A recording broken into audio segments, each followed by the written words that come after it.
মিষ্টি কুমড়োর ডগা, চিংড়ি মাছ ও মুসুর ডাল বাটার বড়া দিয়ে চলুন রেসিপিটা শেয়ার করে নিই। মুসুর ডাল, কাঁচা লঙ্কা, লবণ আর চিংড়ি মাছ দিয়ে বেটে বড়া করে বড়াগুলো উল্টে পাল্টে লাল লাল করে ভেজে উঠিয়ে নিলাম অন্য পাত্রে। ওই একই তেলে কেটে রাখা বেগুনগুলো লবণ আর হলুদ দিয়ে উল্টে পাল্টে লাল লাল করে ভেজে রেখে তুলে দিলাম।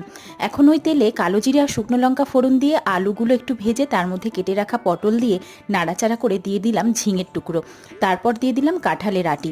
এখন লবণ আর হলুদ দিয়ে হাই ফ্লেমে নাড়াচাড়া করে ভেজে নিলাম কাঁচা লঙ্কা বাটা দিয়ে। কেটে রাখা কুমড়োর ডগাগুলো দিয়ে গ্যাসের ফ্লেম কমিয়ে রেখে রান্না করে নিলাম মিনিট 15 মিনিট পর ঢাকনা খুলে সমস্ত উপকরণ নাড়াচাড়া করে বেটে রাখা মুসুরির ডালটা জল দিয়ে ভালো করে গুলে দিয়ে দিলাম স্বাদ অনুযায়ী চিনি, বেগুন ভাজা আর বড়া ভাজাগুলো। সমস্ত উপকরণ ঢেকে 15 মিনিট রান্না করে নিলাম। ব্যাস, রেডি হয়ে গেল দুর্দান্ত স্বাদের এই রেসিপিটি ভালো লাগলে আমার চ্যানেলটি সাবস্ক্রাইব করার অনুরোধ রইল। সকলে ভালো থাকবেন, সকলে সুস্থ থাকবেন। ধন্যবাদ।